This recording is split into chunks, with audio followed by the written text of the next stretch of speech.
Looking to take your home or business to the next level? Then RM Contractors and Custom Drywall can assist you. RM specializes in new residential turnkey, new commercial turnkey, home and office remodeling. Call them for free estimates. Serving all of South Florida, licensed and insured. Call Ray or Mike, 305-345-3649. You work hard to create the perfect atmosphere. You dream it, we'll build it. RM Contractors and Custom Drywall, 305-345-3649 or Instagram at RMC Fisher Island.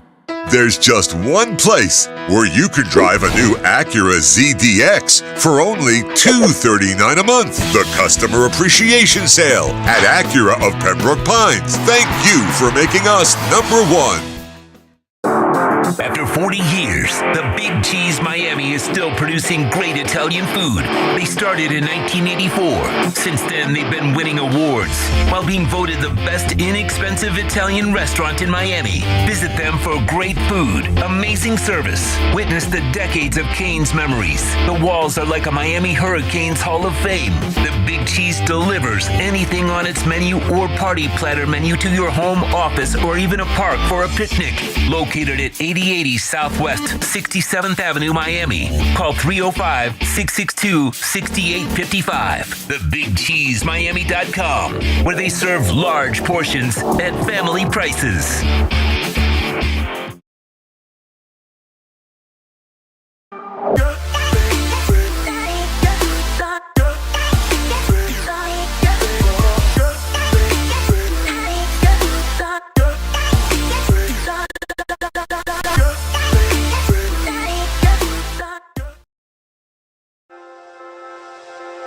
Hi, this is Jeff Welt from Welton Rayom. Dan and I have been in business together for over 22 years. We're not your typical lawyers. When Dan's not working in the office, he's flying his stunt plane. When I'm not in the office, I'm either getting tattooed, bowling, riding a motorcycle, or going to concerts. We might not be your typical attorneys, but we are aggressive attorneys, and we'll do whatever it takes to get you what you deserve. Consultations are always free. Call us anytime, 24/7. Welton Rayom can help.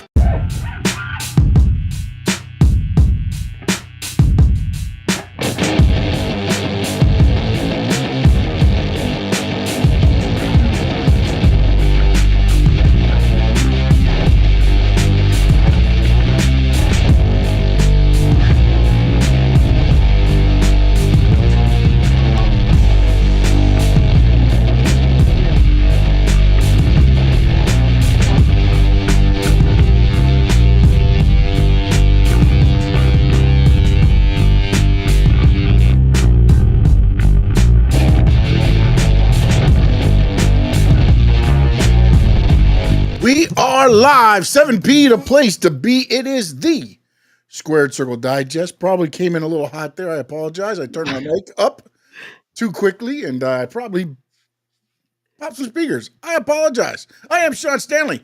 That is the great Frankie Fresco. How we doing, sir? Yeah, you came in a little bit too hot in there. Yeah. What's well, up? I was lighting up the pod as I was talking. I was like, oops, I forgot to stop. That's all good, man. What's up, guys? Obviously, you can still hear that my voice is not 100% back, but it's okay. I'm not sick. I don't know what's going on. I just don't have a voice, but I'll be trying to drink a lot of water and Powerade to try to still have my voice, but it's all good. We're feeling healthy, even though you can't tell by my voice, but still feel good. Want to talk some wrestling? Let's go. We will be talking wrestling, and I'm on Shedeur Sanders' watch. I want to see how far down he falls. I think he's probably going to go to Cleveland with one of these. They got the 33rd and 36th. We'll see what happens. I'll keep you up to date. Browns are on the clock right now. Just draft them, man. Just draft them, man. That's all I got to say. All right, we did do the WrestleMania post show. Myself, Frankie, No Doubt joined us. Sammy joined us, and Adrian from Rainy Day Podcast. I was going to say Rainy, and Adrian from Rainy Day Podcast joined us. We discussed. You can check that out on the Stanley Media House Network, so you can get a lot of our thoughts right after WrestleMania ended. We've had about a week to go through some of the good, the bad, and we're going to start right now. Let's talk John Cena, Cody Rhodes, the ending. And then the next day, you get The Rock on Pat McAfee. And I found it interesting because when they asked him what he thought about the match, he said, no, this isn't the final boss. This is Dwayne Johnson. And the other thing is, man, like, I get it because we follow sports where you get like all of a sudden there's a 10-second clip of what The Rock said and everybody's like, oh my God, do yourself a favor, do yourself a service. Go listen to the whole interview, get the whole context of what's being said before you come on and start spewing a whole bunch of bullshit, honestly. Because, look, this did not need The Rock for this match. It didn't. For the story they were telling. And I said this on one of the guys that kind of snapped back at me when I was like, okay, then tell me this. How many times, because he's like, oh, the expectation was The Rock was going to be at WrestleMania. I said, the expectation or your expectation? Because at what point did WWE, John Cena, or Cody ever mention The Rock on the build-up? Other than the night after Elimination Chamber, I don't think I ever heard The Rock or the Final Boss on the whole lead-up. So where was the expectation? Yeah, no, I agree. There wasn't. The problem is that, remember, WWE for WrestleMania, they want the wow moments, bro. And I know Saturday, they gave us a wow moment. So you had to, a lot of people were thinking to themselves saying, hey, how is the main event going to supersede Saturday's main event, right? Mm-hmm. And we didn't get it. So then now you're noticing people complained about it. And all of a sudden, it was kind of boring. And it was, but I believe it was made that way on purpose. It was. Like, after listening to John Cena on the Pat McAfee show. And on Raw, too. What he came out and said, he said, I am ruining wrestling for all of you. But is he? I think he's scheduled to be today at WrestleMania. I mean, at SmackDown. Oh, right? I don't know. I didn't see him I didn't look to see if he was on the SmackDown. I know Cody is. I do not know about anything else. I didn't see anything. Because remember, he got the countdown up there. 27.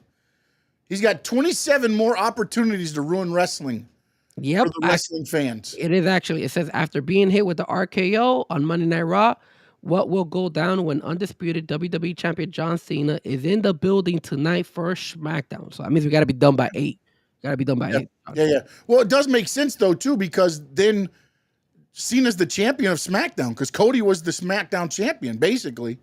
So now Cena takes over that. But the only thing that pisses me off is I remember he had that little countdown of how many times he's going to show 27, up. 27, now to be 26. Yeah, like, so you're counting these SmackDown ones? Yes. Yeah, that sucks, bro. Dude, I'm telling you, this to me is all of the built. This is going to be a story that's being told. And now, can I tell you something? I think The Rock got into this. I think you're going to get a Survivor Series War Games match. Team Triple H versus Team Rock for control of WWE. I mean, and it might happen actually at SummerSlam because it's a 2-night show. Well, I said this WrestleMania was the first time because, again, this is the first year 2 nights of SummerSlam. Normally you end, yes, WWE ends at WrestleMania. But what story are you going to be able to create in less than 4 months that's going to help sell and drive out 2 days of ticket sales at SummerSlam? And not only that, SummerSlam being a 2-night event, I mean, I'm intrigued, man. I don't know about you, Sean. I'm going to look up these tickets because I know the pre-sale is supposed to be happening, I believe, next week. Yeah. So if I see that these pre-sale tickets are worth it, I might just go to SummerSlam this year. It'll be pretty nice. I would honestly probably book everything now to go and then wait for a week before when they drop the ticket prices like they did at WrestleMania. That's not a bad idea either. Where's SummerSlam? Value is what somebody will pay for it, and they put those things at extreme value before they start knocking the prices down. That's a good point. And where is it? Is it in Indianapolis, SummerSlam? SummerSlam, no, is New Jersey. Oh yeah, it is in New Because Jersey. Cardi You're right. B is hosting. It's in MetLife Stadium. You're absolutely right. I forgot. Yes. Cardi B got it. Yeah, she is hosting it, Yeah. bro. I'm thinking about it, man. And Yeah. that's not a bad idea. See, but the thing is also, I gotta look and see how the ticket sales are going. Because Yes. if the ticket sales are going, if they're trending in the right direction and they're like going, because I think it's gonna be cheaper than WrestleMania. Oh in my no, opinion. it's gonna be cheaper because you're not gonna get the international flavor because most people book their WrestleMania as their yearly trip. Correct. So, I don't think you're going to have that international type of flavor on this, which is going to be very interesting, which is why I think they did it also in New York or near New York, which is their hub to play it safe because they can usually sell out, a good 60,000 seat stadium. Yeah, I think the thing is it ain't Las Vegas, right? And Vegas is more expensive than New York, in my opinion. So I think that's why. I know you're watching the Cleveland selection. Who are the Cleveland Browns selecting, sir? They have not announced it. Joe Thomas is up there right now, and they have taken Carson Swessinger, linebacker from UCLA, which that was the pick they had at 33. And then in the mock draft, they had Shador going 36 to Cleveland as well. Damn, so no Shador. No Shador. No Shador yet. Nope. Man, Shador watch stays please. on. Shador, come to Miami, please. Greer. No, he's not going to stay up there till 48. No way. Just do it. Just do it, Greer. Move up in the draft or just. Dude, again, the agendas, which is talked about, I agree. Like, there's no way. There's no way they get. You know what? I know we're talking wrestling, but if you have an agenda, if you know your coach sucks and you know the team is not gonna do well, swing for the fences, man. Go out of the limb and go and get something that is a wild card. And at least I will say this: if you get Shador Sanders to the Miami Heat, the fan base will be actually excited about something. Oh no! But if you put him on the Heat, then he's got Duncan Robinson and Tyler Hero, Bam Adebayo. If you put him with the Dolphins. Did I say the Heat? My bad. I meant the Dolphins. It's the medicine. I know it's the medicine. It might be the medicine. We're talking football, and the medicine is making me want to talk about football. I'm sorry about the Heat. No, all good, man. All good. I just think, look, man, Chris Greer is going to try to win this year, and in his mind, he thinks he's got at least something going, and we'll see, man. We'll see. I will never say never because I agree. I think they need to go quarterback. I can't see Shador getting it because, like, what's the difference? I mean, we don't have a line to protect yet. So that's why you need Shador, baby. That's why you need Shador. Okay, you're right. Back to wrestling. All right, let's talk Orton, Joe Hendry. That match, a lot of people upset. The TNA champion got jobbed in 7 minutes to Randy Orton. I mean, what is TNA thinking? Not only that, but then they brought him back on NXT the day afterwards, after Monday. So it's like, look, man, at the end of the day, Joe Hendry is not an idiot. Joe Hendry knows that this is good publicity for him. And TNA knows it's good publicity. He's in front of millions of people, and they let him take the TNA title out there. It ain't like, bro, and he did everything. He got caught with the RKO after he did his thing out of nowhere. I thought the match made sense. He got his stuff in. He hit a fall-away slam on Orton. He got all his stuff in. Orton gave him the pat, gave him the rub. Like, what do you want him to do? Go 45 minutes with Randy Orton at the only thing WrestleMania? We spoke about this at the WrestleMania post game or post show was that one, they could have easily gone ahead and mentioned his name. Like, I don't care who it is. Like Randy Orton could have mentioned it. I don't care who it is, even if it's Joe Hendry. Done that, yeah. And then number two, I think No Doubt mentioned it as well, was that it did kind of put the TNA champion in a disadvantage. He did look kind of weak out there, considering that he is the TNA champion for that wrestling show or that wrestling organization. So it's like, it could have. I can understand where people might be like, "Hey, it did hurt him a little bit." His shirt sold out on WWE.com again. I can look, man. You can say all you want to say, but you're talking about getting eyes on a product, and this TNA thing is working out. And I know we got a question on the wheel about the whole thing, but I feel like this is leading to that. I feel like there's going to be an announcement made near the June timeframe where it's AAA, it's WWE, NXT, and another 3 letters. New Japan Wrestling. Dude, that's 4, man. Oh, my bad. NJPW, New Japan Pro Wrestling. Another 3-letter company will be AEW. You're a jackass. TNA, I believe, will be announced as part of another acquisition. Yeah, I mean, And I believe they started setting up for it on NXT this week. You had Joe Hendry and Obafemi face to face. that was good. That was Right there, really you're good. starting to set up title versus title, unify the titles. And to be honest, Joe Hendry's shown that he can be up on the main roster. If you saw Randy Orton's face, he was like, damn, okay, all right.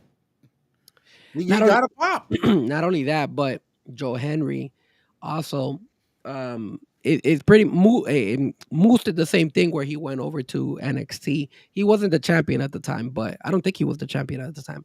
But Obafemi did bring him over and did tell him, "Hey, look, don't come over to NXT because you saw what happened to Moose." So just I mean, it does look like, and plus that pay-per-view that they're gonna do, that Worlds Collide or whatnot. I mean, it all looks like it's all set up for, hey, a big reunion of like all these different companies that they're all buying out and just making it. I told It's almost Forbidden Door-esque. that's what I was telling Memo. I feel like this is a really bad thing for AEW because Forbidden Door was kind of AEW's idea of like, hey, let's push and try to get these different companies to work with us, and it'll be like these megastar matches. Well, who does AEW have now? Everybody's getting bought out by WWE, so like it's starting to be kind of hard. I think where AEW went wrong was they started rating the talent. Well, the thing also WWE just tells you straight up, we're gonna rate your talent. They're not going, hey, let's run shows together, and then your talent, they already know. But they're rating their talent too. But Jordan Grace was already going to WWE once her contract expired. She had already asked out of her TNA deal, and TNA let her out early so she could go. But here's the issue too, Sean. Let's just keep it real. If you're a wrestling organization and you have your thing, and AEW comes and tells you, hey, we're gonna rate your talent and all stuff, you're gonna be pissed. But at the same time, if you look and you see WWE, and I don't think WWE rated their talent. I don't think WWE told them.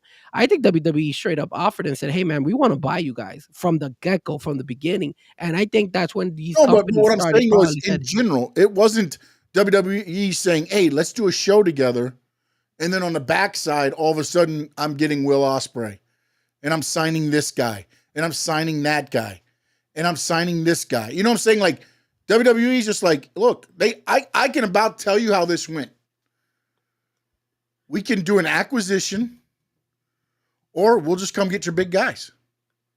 What do you want? Damn.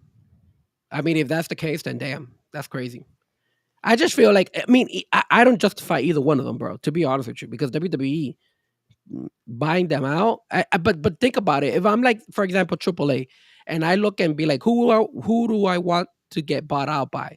AEW or WWE? I want WWE to buy me out because they're the big dogs, right? And what I've heard is, and I know you've probably seen it before, it's been bouncing around for a little bit now on the internet, NXT Mexico. Yeah. And think about that, the luchador experience you're going to have down there. And not only that, Sean, but if you look at the NXT roster when it comes to the guys, it's weak, man. It's weak. Yeah. They need a pop.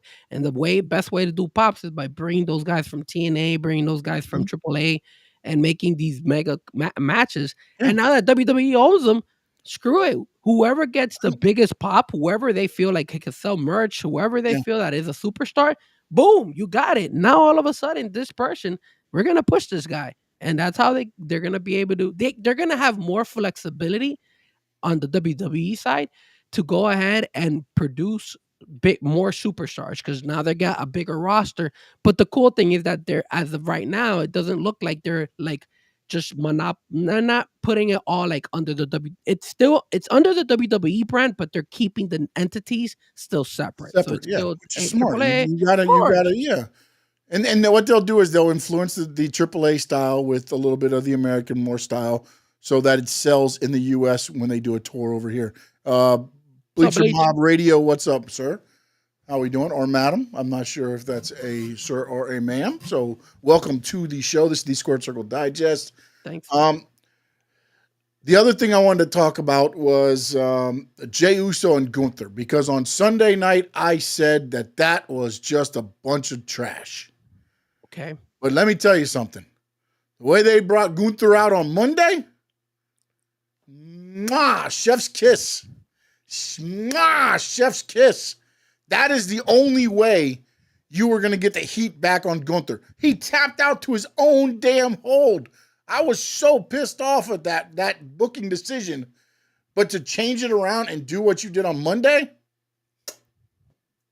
But that also means, how does him choking out Pat McAfee and going after the other ring announcer, I forgot his name now, I haven't Michael Cole.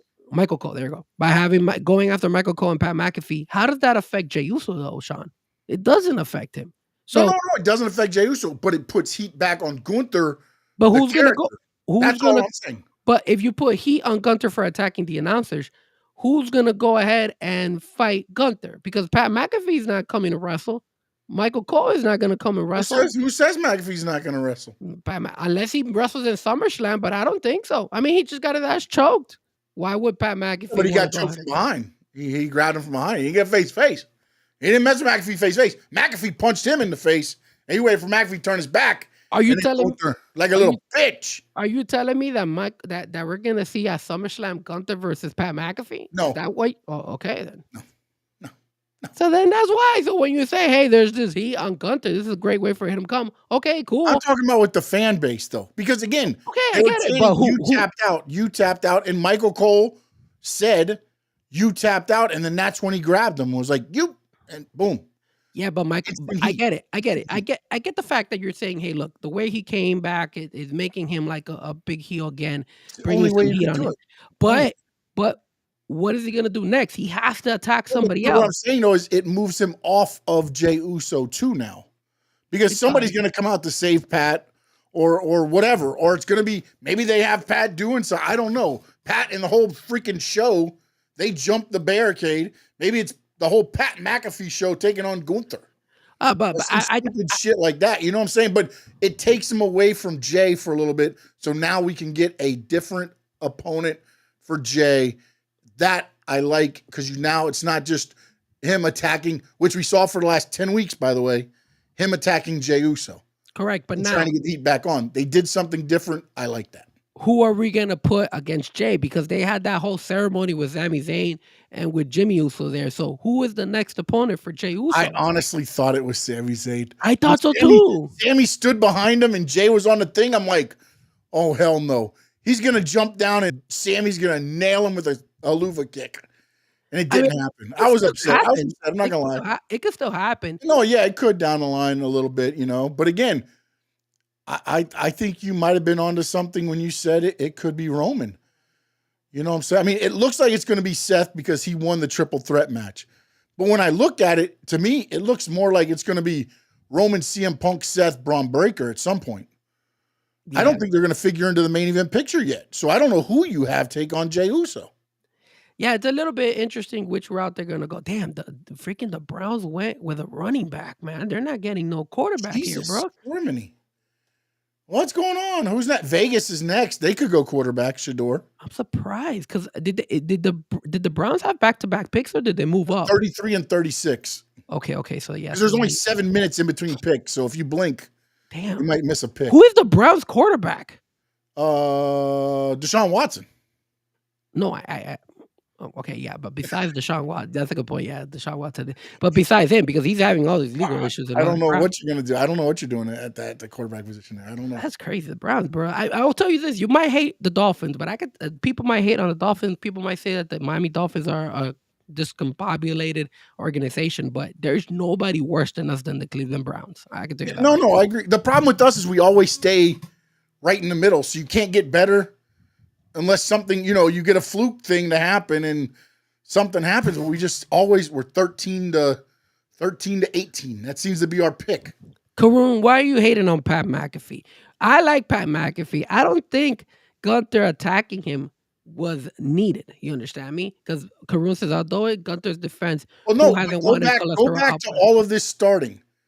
Pat McAfee yeeting on the thing and and Gunther looks at him, and then he goes,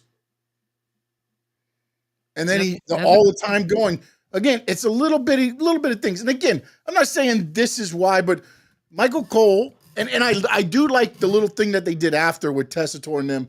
Like, when's enough? When are you going to allow us as broadcasters to talk our mind and not be worried about getting choked out by somebody? But what is he talking about? There's going to be more. There's going to be more brought onto it. And I know Adam Pearce did a suspension and a fine, or I didn't watch it all. So Steven Gonzalez, what's up, my man? But I don't know what the suspension or the fine was or whatever the hell it was. But I thought it interesting where you've got the announcers going, when are we going to be allowed to speak our mind? When for up until Triple H took over, you guys were puppets for everything Vince wanted you to say. Exactly. What is he talking about? Like, when they haven't gotten attacked in years, so that was kind of dumb. I didn't. They were like voicing their opinion. God, the Dolphins traded up to the 37th pick. Shador Sanders, baby, get him, baby. Shador Sanders. The Dolphins are on the clock. Let's go. We'll let you know what happens here. But the Dolphins have traded up. I'm telling you, Chris. They went to the 37th pick, and when you're looking, there it is. The pick is in. They know who they want. The pick is in. Who is it? That's Mike McDaniel. Mike McDaniel telling Chris, look, they're even fist bumping each other out there in the draft room. Look at that. It's not Chris Greer. It's not Mike McDaniel, but some other person there is fist bumping it. Oh, that's what happened. They sent Chris Greer and Mike McDaniel home. Somebody else is doing the draft. There, we got him. We got him. Oh, dude, please, God. I'm telling you, Sean, if your job is on the line, Chris Greer, what makes the most logical sense? You go with a bang. Fuck it. No, I don't think so. Go with a bang. I think they jumped up and they're going to get a safety or something. No, throw everything. Go for Shador Sanders, baby. We'll see. All the fans are happy. The fans are happy there. Why is ESPN? Got the fins up. I'm watching NFL Network, just so you know. I'm watching on ESPN. ESPN is being dicks. They put on the lower section. They put Miami Dolphins has not been in the playoffs since 2000. Don't remind us. We know that. We all know. NFL Network doesn't have that, but they're now we've stopped.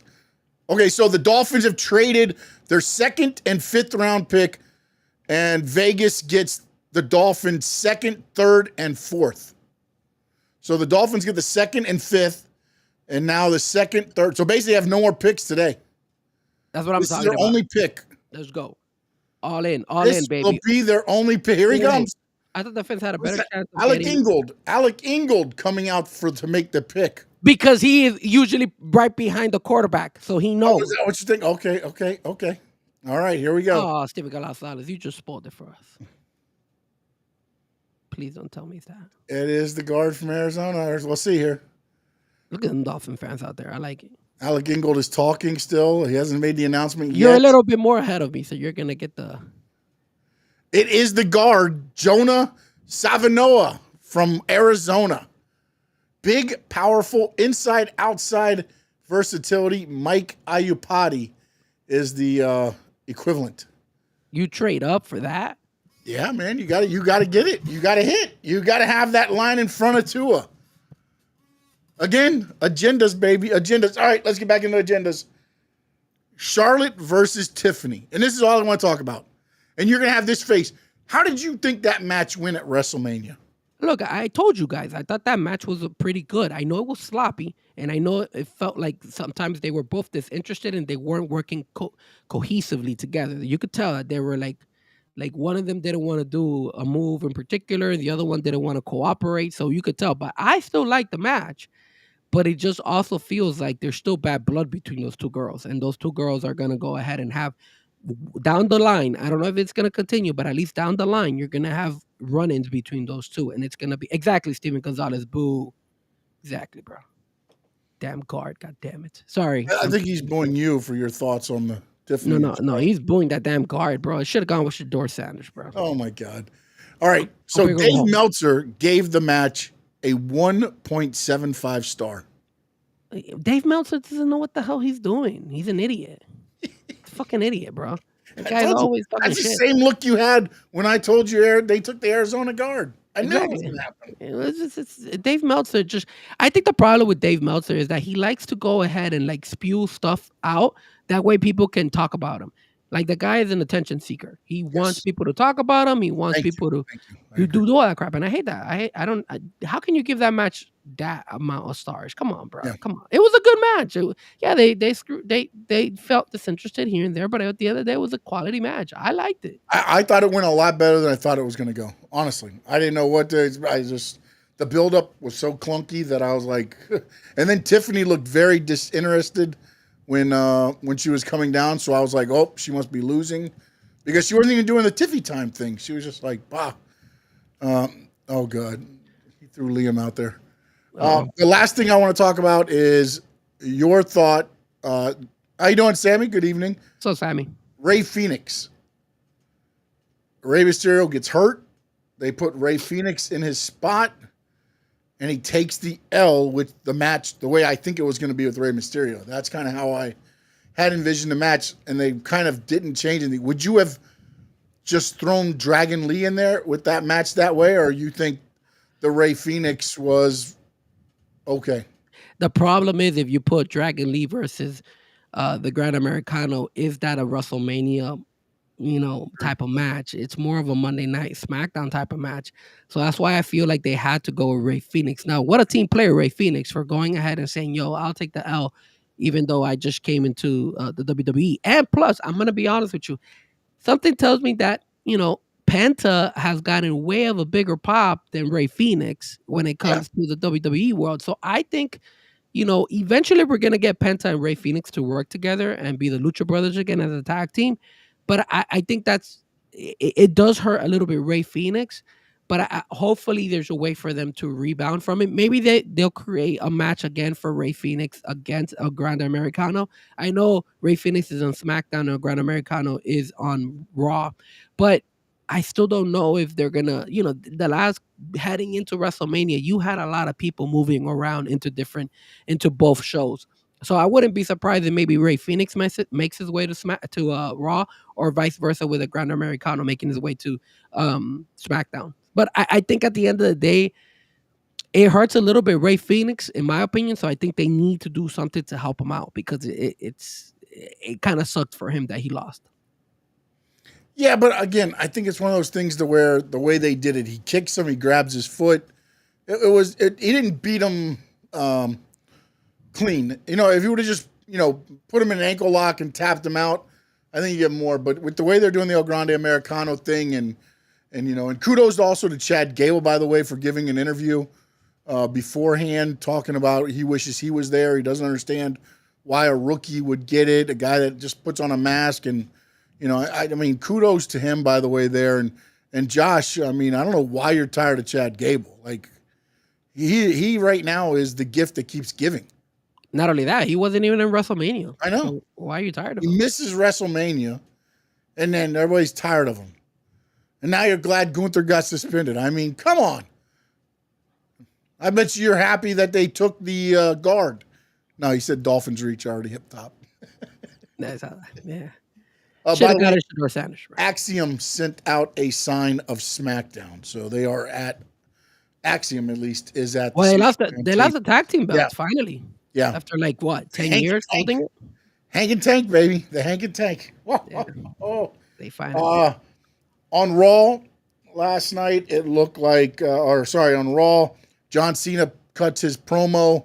Randy Orton rises from the ashes. Kind of knew that.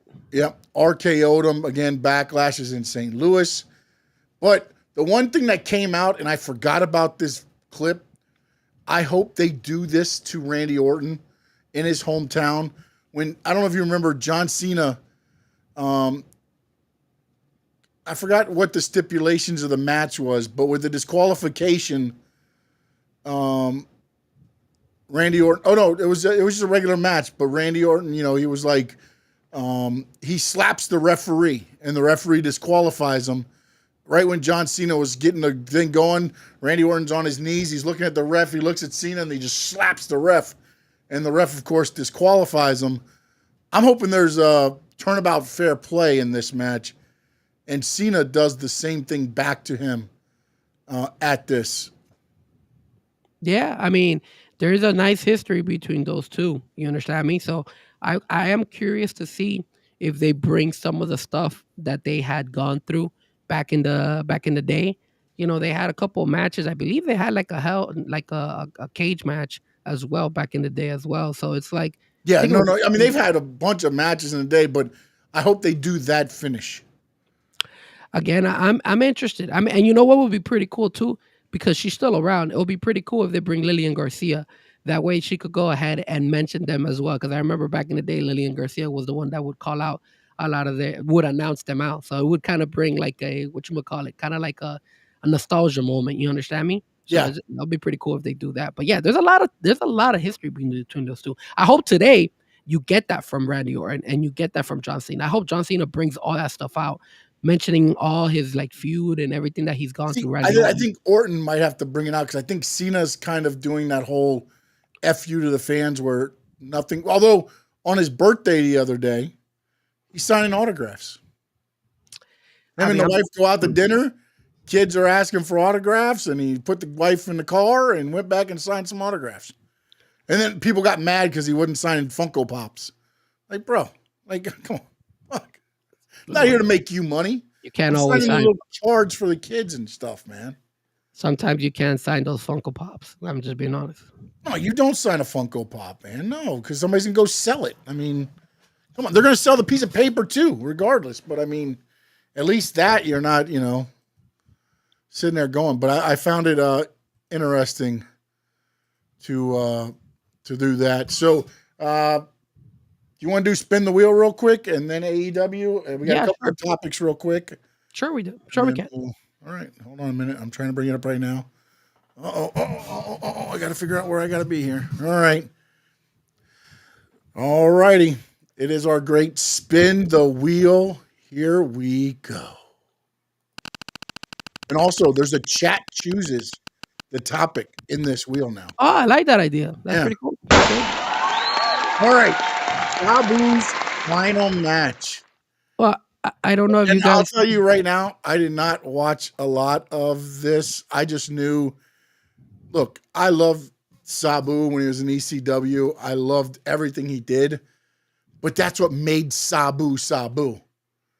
And like, I don't want to see him getting just beat up to get beat up at that. There's no need. To me, to be honest, there was no real need for this unless there's an underlaying thing or something. But like, I don't know, man. I think for me, man, the issue with Sabu and with a lot of wrestlers is that they don't know when to call it a quits. Yes. And then what ends up happening is that they start taking these matches, and when you see these matches, they're too extreme. I'm not gonna lie to you. I did not watch the match. I did see the highlights, It's but man, easier to do the brawls. It's a lot easier to do the brawls, and that's. But again, with Sabu, he also does the brawls, and then he does the bumps to the outside through tables, chair shots. Like I just well, in that match, that was one of the things that kind of went extreme. And again, I don't know how old is Sabu. Sabu must be up there in his like late 50s, right? Probably. He's probably like 58, 59 years old. But there's a scene when who was he fighting, man? I forgot the name Joey of him. Janela. Joey Janela. He was fighting Joey Janela. Joey Janela grabs him, throws him outside of the ring, and this guy flips over and hits like a barbed wire type of, I don't know, piece of wood or something. It looked like, and he landed bad. It looked Sabu like is 60 years old. there you go. So I just looked at it and I was like, man, this guy suffered a concussion. Hands down, this guy had to have suffered a concussion. And why do you want an old man at like 60 years old to suffer a concussion? That was bad. I just hope that he doesn't keep wrestling, because you know how some of these old wrestlers say, hey, I'll do my last match. And then all of Yeah. a sudden they keep going and going and going. Yeah, and No more supposedly Sabu. that was his final match. That was the lead up to it all, to the WrestleMania weekend and there. But man, look, man, I got to see Sabu wrestle at his best and everything, and Brother Contreras is in there. How we doing, sir? Salutation. Like, sometimes it's better just to remember what they were, man. Yeah, man. Because did you notice? I don't think you noticed, but Sandman came out too. So Yeah. Sandman was out there. Thank God Sandman didn't wrestle, but Sandman was out there as well. So I'm like, yeah, it's cool seeing these guys back in the day I coming got in. to wrestle Sandman. You did? All right, cool. I did. That's not bad. In a tag team match. It was myself and Dave Johnson, rest in peace. Hack Myers, rest in peace, and Sandman. Do you feel like did you come out through the crowd as well? And did you drink any No, beer? no, no. It was at the time we used to do TV tapings at World's Gym. Okay. And it was just a small entrance through the doorway right to the ring. It was kind of like the old Florida Championship Wrestling from Florida days, where the ring was right there. You're kind of right there. But yeah, I mean, he had already had like a 6-pack, and he's like, "I'm gonna put a ladder on you and moonsault on it." I'm like, "Great, okay." I right. mean, if And Sandman to be honest, it was the lightest thing I ever took in my life. wow. I was so worried, and he just nailed it, dude. He's but again, this was years before now. Again, I'm talking hell, let's see what that would have been early 2000s, 2003, 4, 5, something like that. Yeah. You know what I'm saying? So, but yeah. Those are times. What happened? Who's from? I don't know who he's talking about. He said, I just noticed this guy. He's from Hawaii. Oh, the pick, the Arizona guy. He's from he's an Islander. He's from Hawaii. Oh, Jesus Christ. So they got him to protect Tua. All right, next topic. Let's go.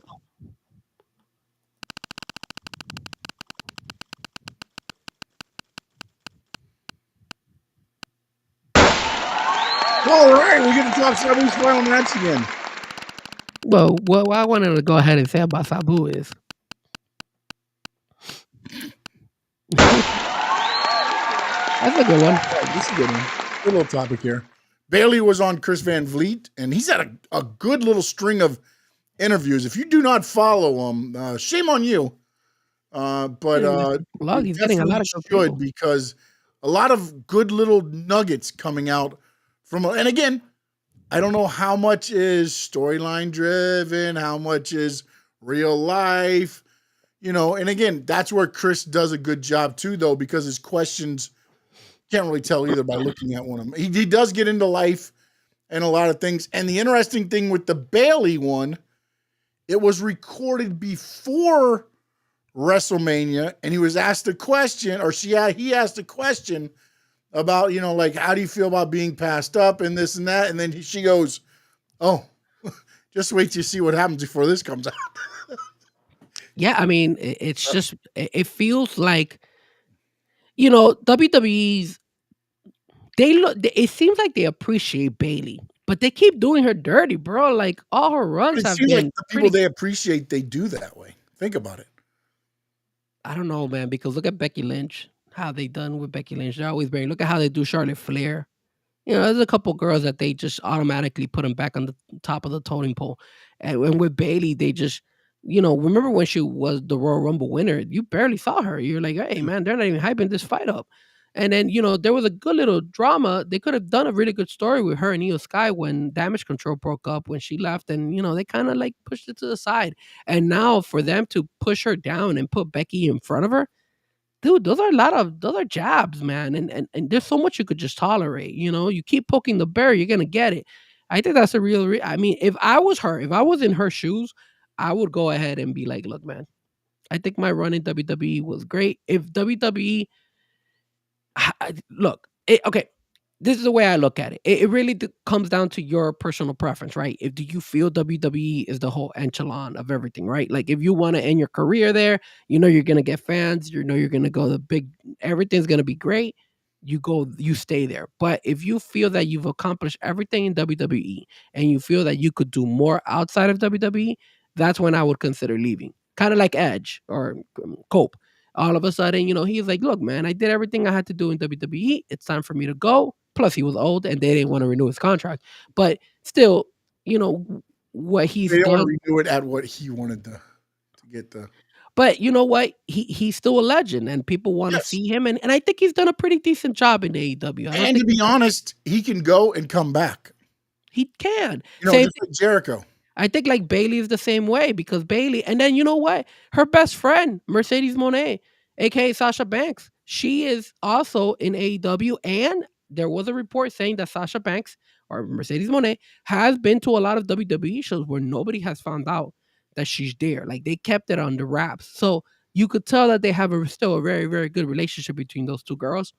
If she feels like, yo, man, I want to get, I want Bailey's been in her shows too. I mean, yeah, and look, the only Mercedes, reason we knew about that, honestly, was because Naomi and her were posting the selfies of them in the crowd. It wasn't that, AEW was showing anything. It was them showing themselves there to support their girl. and you know what? There's one thing you're gonna get. I know she probably gets good money in WWE, but dude, if you want a bank, I'm pretty sure AEW is gonna dish her more money than what she's getting in WWE. So Yeah, but does it? And again, here goes the damn. The problem I always have is, yes, the money's good, but if you're Cope right now and you're looking at everything that's gone down, are you thinking it was the right move? if he feels that he had accomplished everything, Holy shit! what the Saints didn't pick, The Saints took quarterback Tyler Shaw from Louisville. Let me ask you something, because I know we're talking wrestling, but do you feel that I think all the NFL owners, remember what Big O was saying, that he was doing it on purpose of like trying to like talk really bad and all that stuff, that the NFL owners said, yo, this guy did this crap. Now we're going to punish him. That way, remember that question I told Big O? I was like, but at what point are you an owner and you go, look at the value? You're getting him for the 41st pick, and he might be a franchise quarterback. Bro, I'm talking, Sean, it's just, dude, this is a slap in the face, bro. Yeah. This is a slap in the face. And I think, imagine if he doesn't even get draft picked.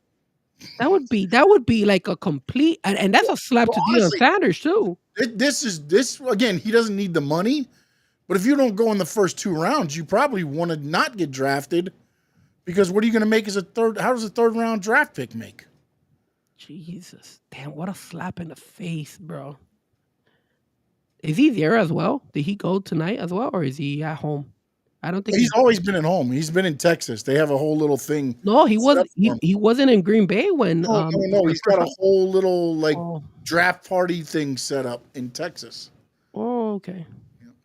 I don't know, man. I thought honestly Dallas was going to take him when they had that pick. I was like, oh boy, here we go. Sean, it's being a little bit fishy, but if we know anything better, these general managers, these owners, stick together. You know what? I'll say, Buffalo just traded. Yeah, but Buffalo ain't gonna get Shedeur Sanders. No. They get him? You got Buffalo, the Jets, 49ers, and Dallas, the next 4 teams. Dallas would be the only one that makes logical sense, because they always have that issue. With Buffalo traded into this pick, actually. I don't know who had it, who they traded with. They traded into the Bears pick. Chicago trade pick to Buffalo, yeah. Because right. I'm a little bit behind than you are. Yeah. So I looked up. So no, but anyways, Josh Allen's getting older too, though. Would you say? Yeah, but he still has time. He still has like at least a good 4 or 5 years in him. Think so? Yeah. He still got time. They just second round. You got 4-year contracts, so you don't have. They restructured his contract too. Yeah, I believe so. So, but yeah. So if I'm Bailey, like what you said about Cope, I think if Cope was happy with what he accomplished in WWE, and again, he's much older too, so he knows that his time is up. Plus the flexibility of wanting to wrestle certain days, not the grind of WWE that you have to wrestle every week and all that stuff. I think Cope doesn't regret the decision. And I think Bailey wouldn't regret it either, because I feel like at the end of the day, what do you prefer, Sean? As a wrestler, you've been a wrestler. Would you prefer getting paid and being used, or do you prefer to be in the biggest organization, the biggest wrestling organization, but kind of sitting on the bench? And but still Bailey getting paid. Hasn't been sitting on the bench, though. That's the thing. Coming off as a sub. Again, it depends. You're right. It depends on what I foresee as a thing. And then also, again, man, like, look, to me, there's something going on with AEW.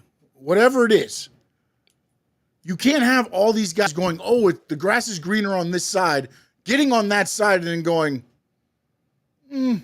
you know what? Maybe it's not. Yes and no, because I feel like some of the AEW wrestlers are not bitching as they used to. Like, I think they're okay over there.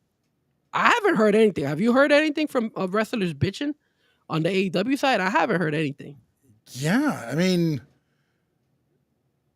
Mariah May, a tweet was sent out of Mariah May. We miss you. Wish you were in the ring, and she said same. Yeah, but remember, there's controversy with her because look. Here's the thing: you got. But I get that, but then that means it's not. Something's not. That's what I'm saying. Something is not adding up to this, man. There's not. Camille came in there, got going, and then was like, boop, gone. Megan Bain came in, gets one match to the thing, and now she's jumping Anna Jay. She just fought Toni Storm, and now she's jumping Anna Jay. Like, if I'm in AEW, I don't want a title shot, because as soon as I get a title shot, you're flushing me down the toilet. Yeah, when it comes to the female side, yes. Yes. When it comes to the female side, because on the male side, you still have relevancy. You know, you don't even have a fucking title in the men's champion. You got a fucking suitcase. I will say this. I'm not saying. Look, if they can turn this into something, have at it. But I think people are getting tired of the Death Riders thing. I think people are getting tired of some of this stuff. Hell, Jungle Boy today sends out a tweet of him making knives out of pine cones, and he's not even being used. Damn, Jungle Boy's back. I thought it was Well, Jack Perry, whatever the hell. It doesn't matter. He's not being used any damn way. Yeah, I mean, again, I just feel like the AEW side, Tony Khan, whenever there's a wrestler that's like being talked about going to WWE, feels like he has like a beef with them, and then he sits them down. And then whenever something else comes, like if there's any issues, like I feel like he's too much of a drama queen. Like any little thing that bothers him, I'm gonna go ahead and put him. He books like a fan.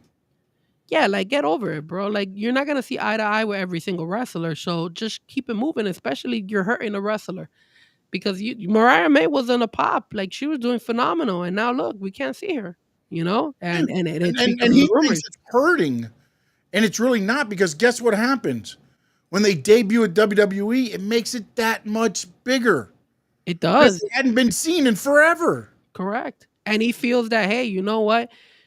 By not putting them on the show or anything like that, WWE will fall out of interest on that wrestler. And no, they're not. As soon as they have their eyes on that person, they're like, screw it, we're going after them. So because they're letting them work out with Natty at the dungeon or whatever, or PC private workouts, whatever they're doing. They're making sure they're all right. Go ahead. No, and now that WWE is buying out everybody, come on, man. Mariah May doesn't even have to go to the pipeline. They've got WWID, which are the guys that are going to the pipeline. You have Evolve, which are the guys and gals that are going to be the next to go on like NXT. You've got LFG, which are the next ones to go to Evolve. It's pipelines. They're going to see who can do it, who can't, and then, okay, we invest in that, move them on up. Okay, they work there, move them on up. Okay, they work there. Okay, move them on up. Yep. And they've got the WWID stuff going now, where they're just picking up people and putting them down. Mm-hmm. And there's some that are taking the WWID contract, which I don't know how much that is, over an AEW contract. Really? Mm-hmm. Like who? Who's done that?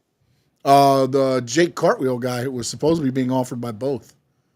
Now, again, I don't know what the AEW offer was. It might have been peanuts. I don't know. Well, Stephanie Valkyrie did the same. She got offered. Well, her dream, though, and again, when you get some of those kids those ages, AEW's only been around for 5 years. That's not the people's dream.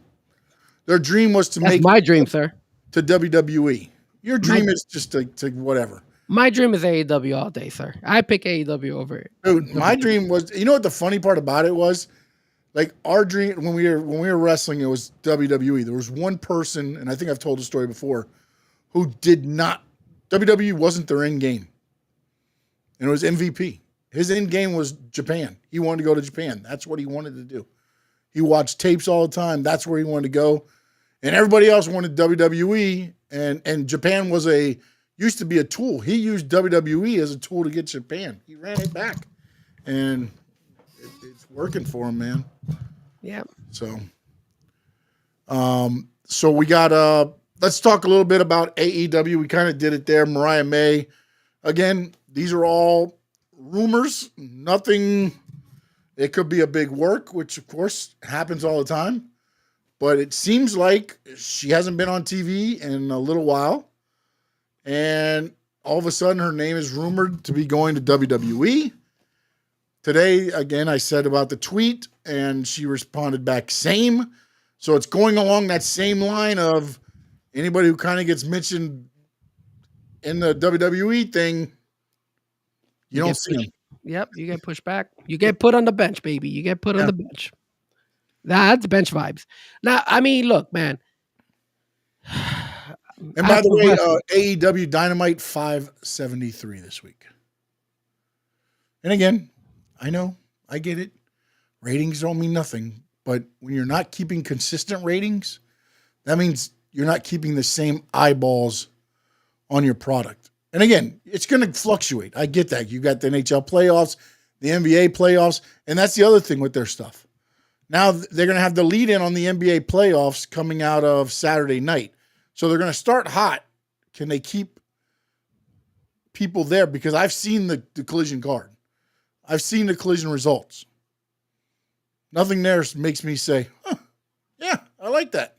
I think the problem with AEW is that you're getting a lot of people getting tired of the Death Riders, and that's why it's falling behind, because you're dragging it. You're dragging it a little bit too much, man. And you know, it's only so much you could tolerate it, but it's getting boring. And yeah, you got Swerve coming in. The crowd at those events is a smaller places where they're holding it, so it doesn't look bad. It's pretty cool. It's good for TV visual. I like that. I don't mind that at all. That's perfect for them, man. I don't think that they need to be at the big venues. Again, I agree. They should have the small venues are good, but the problem is it's only reflecting at the venues. You're not reflecting on the viewership. And when you and the thing is that their storylines. Look, I'm not gonna lie to you. I think we were gonna talk about it as well with the whole, MVP and the Hurt business and the Hurt Syndicate. My apologies, the Hurt Syndicate and MJF. And again, it feels like they're dragging that off as well. It seems like some of their stories are dragging on.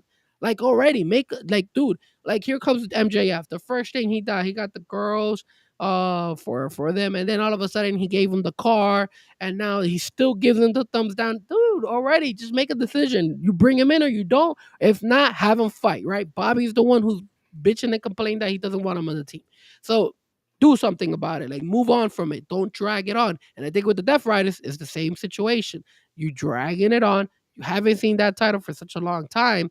All of a sudden, now you got Samoa Joe versus Jon Moxley. And Samoa Joe, what are the likely that Samoa Joe's going to win? Because now they're the trios champions. So they already beat him, but do you really think Jon Moxley is going to lose to Samoa Joe? I doubt it, bro.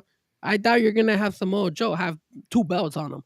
So it's like it just feels like they're dragging on with some of these storylines, and I just feel like they're also, it's like there's no end to them. They don't know what the end is, I feel like. So they're going with it week to week, going, okay, yeah, that works, okay, but they don't have an ending to said story. Like, I like the fact that they started the Death Rider story. The problem has been is they just didn't do anywhere. Damn it, Mason Taylor goes to the Jets. You know, the Jets haven't done such a bad job this year with their picks, surprisingly. Yeah. But yeah, so my problem is not that the storylines now with AEW, it's the fact that I don't know if they have a end result. Like they're doing good, they're doing storylines, but I don't know what the payoff is. And I don't know if they know what the payoff is. No. Because look at okay, let's see what we're doing. And look at FTR. We're going to talk about it. FTR with Stokely. Where is that going? Like, where are they going with that? Like, they're just apparently now, because I looked this up because I was like, why the hell Stokely with them? This was supposed to play out like 3 months ago, but the Outrunners' popularity took off. So they shelved it, which is why Stokely never came back on TV after he left until now, and then they brought him back in to be with FTR. Apparently, this was supposed to happen a few months ago, which is why Stokely was gone for 5 months. Wow. Okay. Because if you remember, he was taking notes when he's watching the tag teams and things like that, but then the Outrunners just started shining, and it kind of pushed back because they didn't want to have the whole thing with FTR, the Outrunners, I guess, kind of hitting at the same time so that nothing got overshadowed.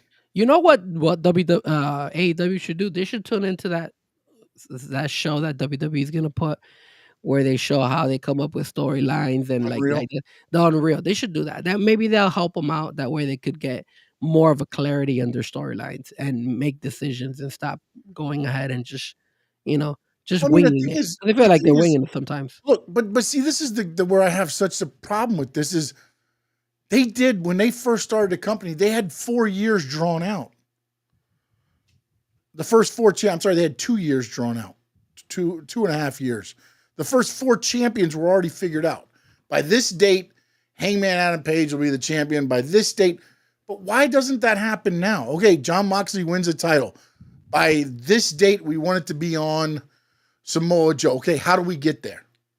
Okay, well, we can have him here, and then Joe chokes him out here, which sets up Moxley getting so mad that he challenges him, and now we can drop the belt. Again, not saying it's perfect, but at least to me, you need to have an end game. If not, it's like goals. If you don't have a goal and you're trying to have a dream and everything, that's what it is. It's a dream. You're just chasing nothing. You're not working for it. Like for right now, you could be like Colton Gunn is going to be the heavyweight champion. Well, how the hell are we going to get there? Okay, here we go. And then if Colton Gunn gets hurt, guess what? Slide in the next person that you think it might be and work that angle into that. I mean, that's what it doesn't always work out perfectly for WWE, but they have an end game in mind, at least a target they're trying to get to. Yeah, and they find ways to kind of correlate one with the other, right? Like they saw the John Cena Cody Rhodes, and then all of a sudden now the next live event show is gonna be Randy Orton's house. So hey, who's the next opponent for John Cena? Hey, Randy Orton, because it makes sense because now we're gonna be in his hometown and it's gonna work together. So it just correlates. It's like they know how to put things together to make sense, while AEW finds ways to just divert themselves and be like, yeah, you know. It's like if they were running WWE, right, and you had John Cena, I think, let's say Tony Khan was running WWE instead of like Triple H or something like that, I'm pretty sure he would have randomly put, I don't know, give me a name, give me anybody who, like, he just would have put any random ass person to just go up against John Cena because he doesn't have anything like to fall back and say like, okay, yeah, we could associate it with this or we could associate it with that. Nothing. He's just, yeah, whatever. We'll just throw in Dom Mysterio to go against John Cena, just out of the blue, just because they're champions. So one is an Intercontinental champion, the other was a regular champion. Let's If just Dom can beat Cena, then he'll get a title shot.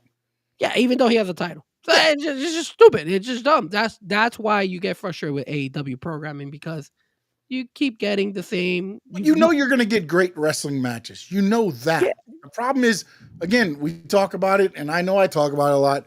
Episodic TV, you've got to keep me interested to keep me coming back, because I can only watch Kyle Fletcher against Will Ospreay so many times before it's like, okay, I don't like where, again, and I love me some Will Ospreay, and I love the AEW inside the ring, inside the ropes, perfection most of the time. There's botches. Everybody does botches. But the problem is the story they're trying to tell outside the ring. It's like, I mean, how long is the Don Callis, like, and then now you've got what, Omega with Swerve, I think? Like, he came out with a chair to help out with the main event. Like, I don't know what the hell's going on, man. Yeah, and Don Callis just added this guy, the guy from TNA. Josh Alexander into the group. So it's like, it's all over the place. Yeah. No, it's all over. Tonight, SmackDown starting in started 3 minutes ago. Yeah. John Cena's supposed to be on there. Cody's going to be on there.